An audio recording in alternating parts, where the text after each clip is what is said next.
help us. We are dying. We are without food, water, or shelter, or any electricity. We need your aid. Understood. We're going to send $8 billion worth of aid. Oh, thank you. To Ukraine. Let's do that right away, ASAP. Come on.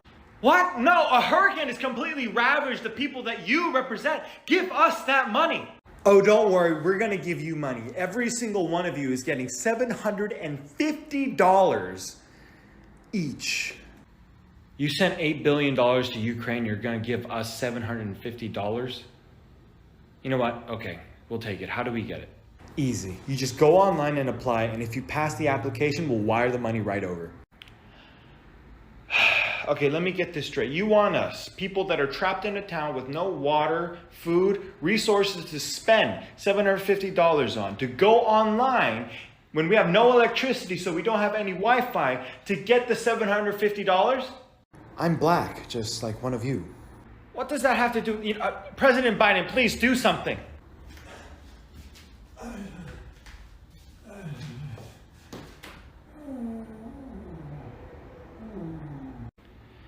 We used to be respectable. So as we set aside all satire and jokes for a moment, America, you need to understand that what you're seeing play out in the southeastern part of the United States, the horrific scenes of Kamala's Katrina, it's not an accident. It's not government mismanagement. It's not failures of FEMA to respond appropriately. What you're watching is not a bug of a defective system. What you're watching is this. And so we have to address this in a way that is about giving resources based on equity, understanding that we fight for equality, but we also need to fight for equity, understanding not everyone starts out at the same place. And if we want people to be in an equal place, sometimes we have to take into account those disparities.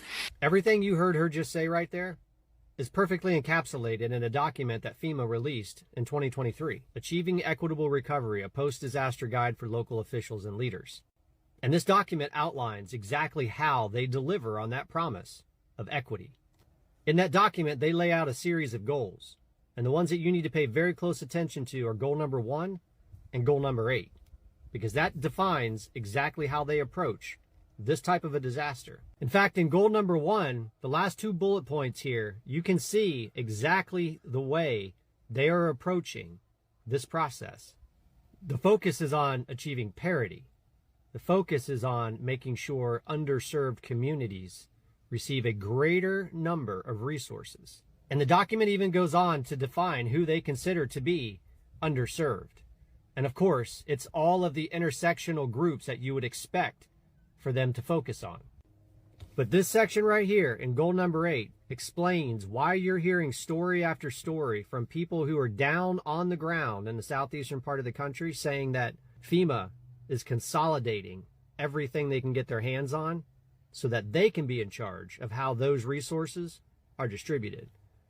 And the document lays out exactly how to intervene in that process to make sure that their goal of equity is achieved. So folks, while we may never be able to prove many of the stories coming out of the southeastern part of the country, what we can prove is that FEMA is doing exactly what FEMA is now tasked to do. And that is to make sure that certain sections of the community are treated differently than other sections of the community. And they are willing and are consolidating resources to make sure that happens. Okay, please give me 5 minutes to talk to you about geography because we need to understand the scale of what's going on. This is the state of North Carolina. This is the area that's without power still. This is also the state of North Carolina. This yellow outline is the country of Belgium that I've overlaid for scale. Okay? This is the scale. 230,000 customers without power means households. Based on US Census data, the average household size here is about 3, which means we're talking about 600,000 to 700,000 people who have not had power for a week. That is an emergency by itself. If you don't have power for a week, then if you had food stored in the freezer, no, you don't. If you had breast milk, insulin stored in the fridge, no, you don't. You don't get to run your CPAP machine. 750,000 people without power for a week should make headline news by itself. But power outages are unfortunately one of the mildest of problems. Water is also out. Cell coverage is out. If you're seeing people posting from this area, there's a good likelihood they're having to drive miles to do that. And that is if they have a car that wasn't destroyed, if they can get gas somehow, and if they have roads they can drive miles on. These are the road closures. Okay? And these roads are not closed because there's some water on them. They're closed because they look like this now. Right? This times this. That's the scale. The reason the roads look like that is because this is the topography. This is not like a lot of cities where you drive for a half an hour to go get to this. This is the region. This is where people live. When you live in the mountains, you get one road. And they're going to put it wherever they can put it. That's why it's shaped like this. Very often, that's going to be along a river or next to it.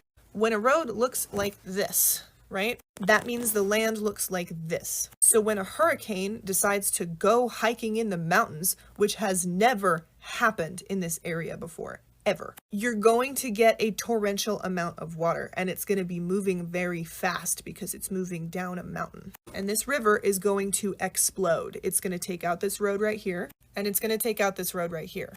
And then everybody that lives in here is trapped because you're not walking out. Some people are. Some people are putting what they can and their children on their back and hiking out, which is, to be honest, pretty representative of typical Appalachian scrappiness. Anyway, the other thing that's going to happen is mud, because the water is not going to just gently fall down the mountain and go in the river. It is going to get into the earth, and the earth is going to become mud, and that is incredibly heavy. And the whole mountainside is going to shear off like a windshield wiper and carry everything with it and put it in the river. And that's why we're seeing the level of destruction we're seeing, because roads are not the only thing that is gone. This is not a river. This is a town. This is Chimney Rock. This is a screenshot from this user. This is what it looked like before. And this is the scale that we're talking about. There are hundreds of small towns in this picture. This is Asheville, this right here. You've heard a lot about Asheville, probably, hopefully. Asheville is not a small remote mountain town. It is a city of 100,000 people. It is the city that you would drive to go to the doctor if you live in an actual small remote mountain town. And it did get devastated. It did get hit very hard. But part of the reason why you are seeing so much coverage out of Asheville is that you can get there right now. If you're going to send a news crew to North Carolina, they can just drive into Asheville. And you do not want to be taking up a helicopter right now just to take pictures, because people are still trapped. I do think some news organizations went here for a working lunch and didn't ask anybody if anyone lives up here. So I'm a little frustrated by that. But gradually, I think the coverage is developing. The rest of this is going to be very bleak, so don't watch it if you're already not okay, please. The mortality counts that you've seen in the tens are irresponsibly optimistic. Those are the people who've been identified. When you find someone's remains washed down a river, how do you know where they came from? How do you contact their loved ones to get an identification? When the cell towers are down, when the roads are down, when all of those people are still concentrating on trying to get out and trying to get food and water, you're going to wait.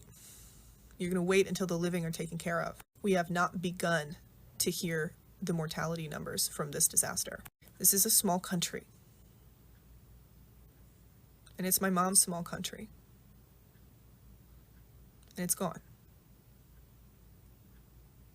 Please pay attention.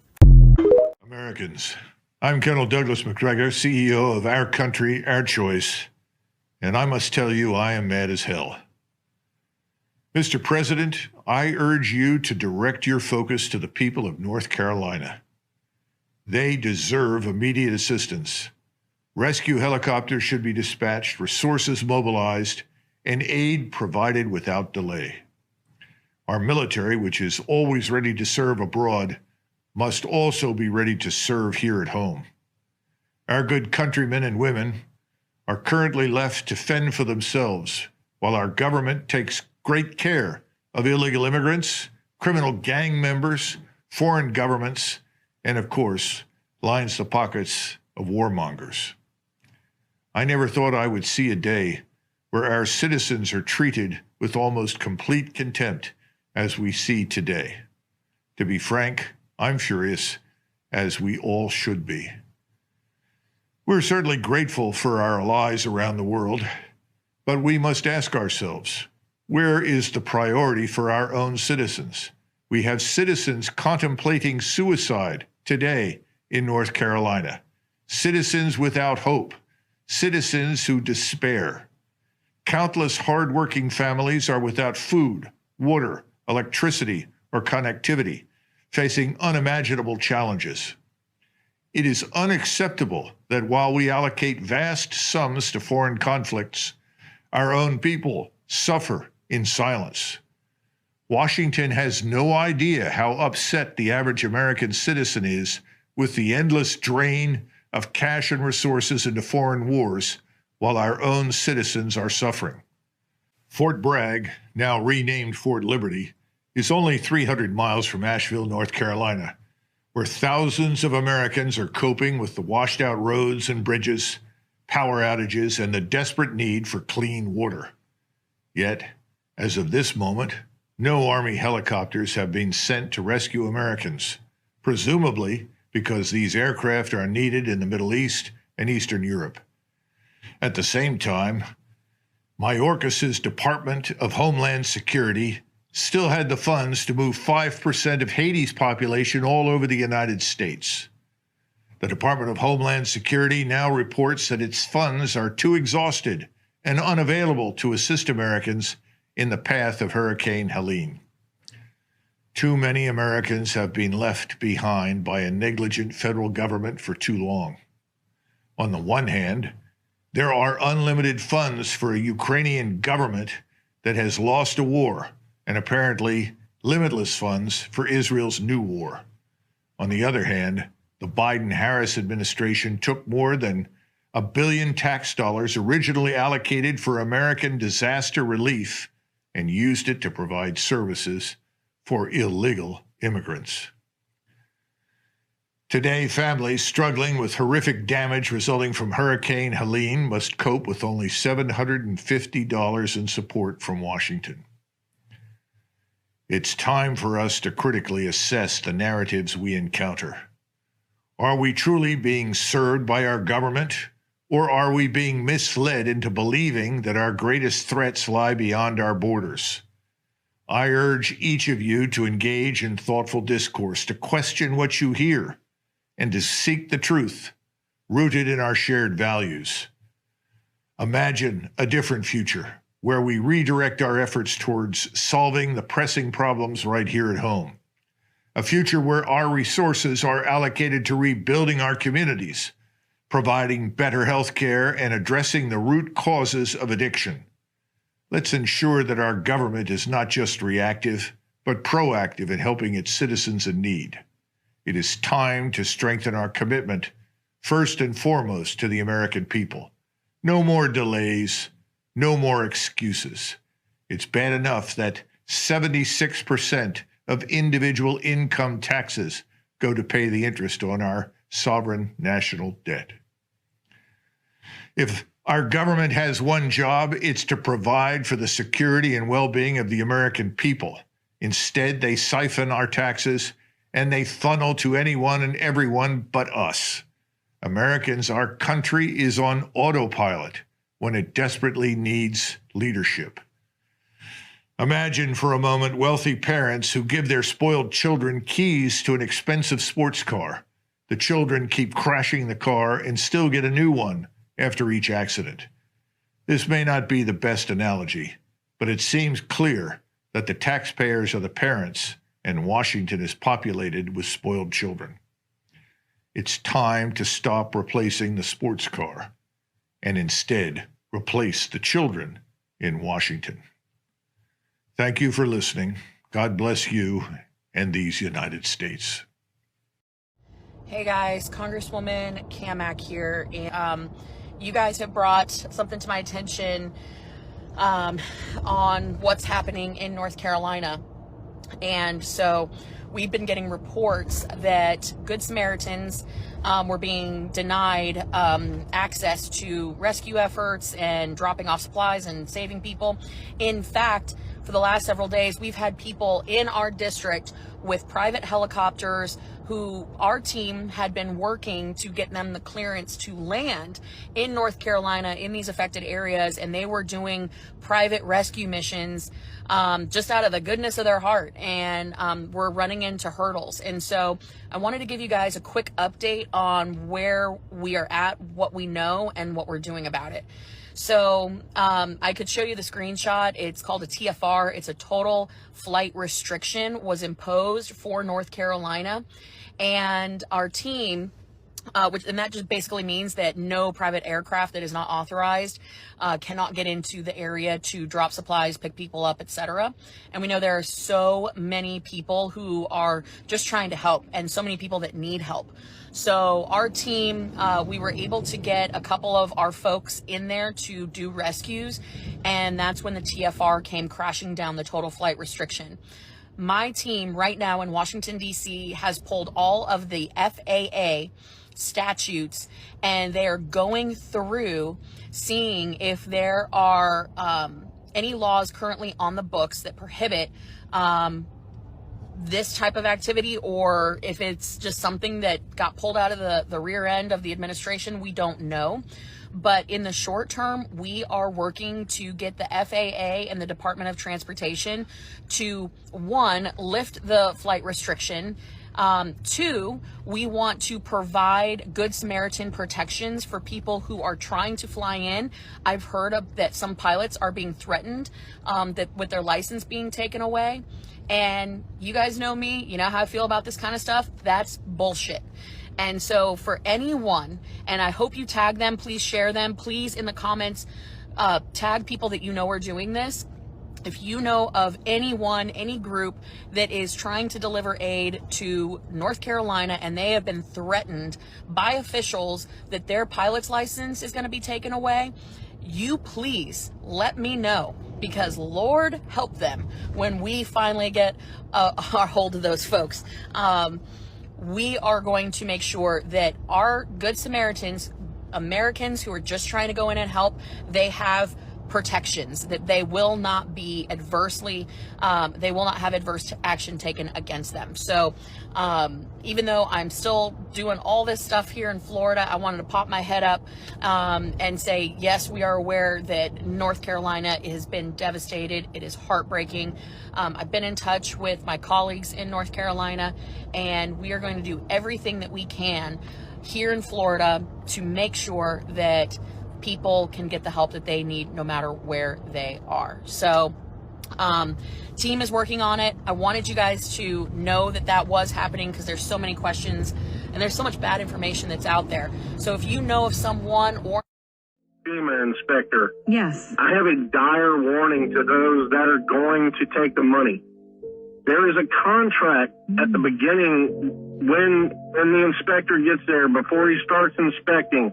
There's a contract that the claimant has to sign. Practically illegible. The writing is so small that 12 years ago I had to use a magnifying glass, and that's when my eyes were good. In that contract, if you do not pay the money back, it is a loan. What? A loan. And even if it's just $1 or $750, if you don't pay it back, they have the right to seize all of your property. That's insane. Yep. The $750 that they're saying that they're going to give people, that's a loan? It's in the contract to receive it? Yes, there is a contract that you sign before the inspector starts his inspection. You have to sign off on it. But there is a contract inside, and they even have, even for people that could not speak English, there was a translator that I would speak into it, and it would speak to them in Spanish or translate it in writing. And they have to sign this contract for the inspector to even start the inspection. If you take that money and don't pay it back, Hey, it's Dr. Phil, and I am out working, doing some hurricane relief and recovery, whatever you want to call it. And all these orange shirts you see around and behind me are Samaritan's Purse. And let me tell you, these guys don't have meetings to fill out forms, to plan a meeting, to get something going. They have verbs in their sentences, they have springs in their step, and they're out making things happen. FEMA, all these other people are talking, thinking. No, not Samaritan's Purse. They're out doing things.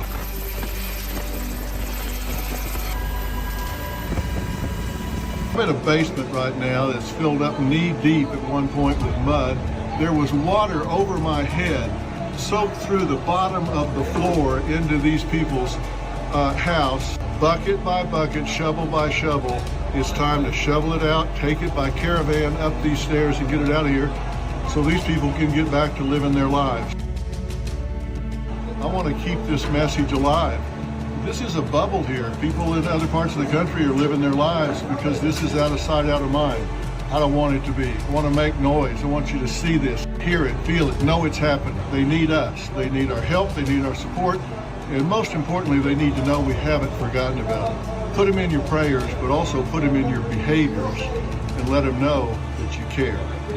So, Dr. Phil, doing the work, calling you to join me. Helicopters everywhere. Loading back up. Back in we go.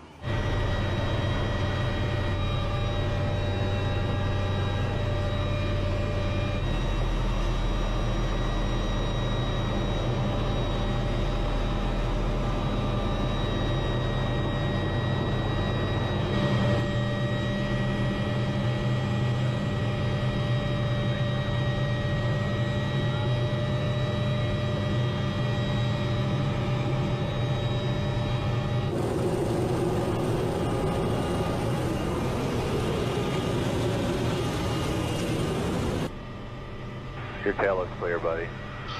Thank you, sir.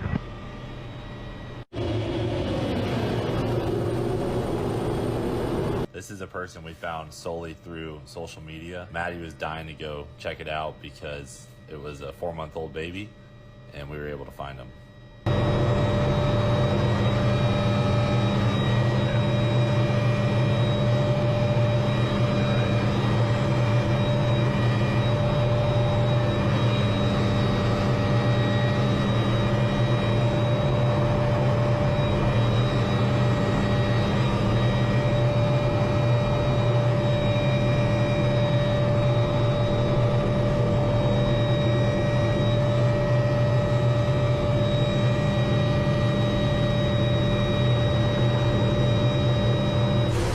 Been able to get them water or anything? Well, we were up there yesterday. Everybody, they got one neighbor with a welded generator pumping water. Is there an LZ?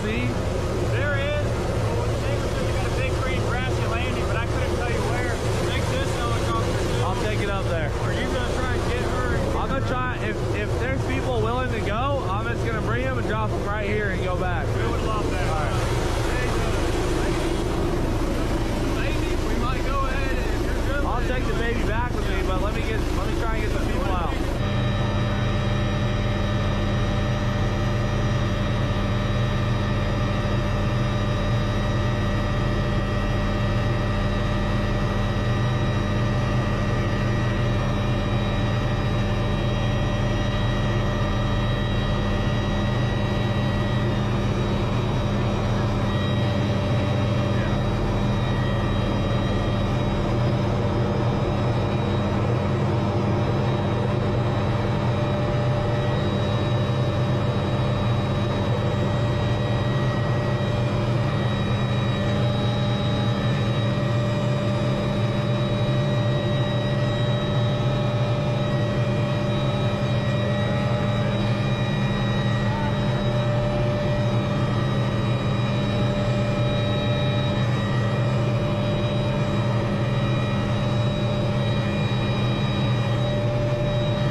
This slope here felt like it was about at the limit of what Consuela could handle, so we ended up picking up and having to go down to the very, very bottom. Maddie had her head out the window watching the tail. We were able to use that little flat spot at the bottom right next to the playground.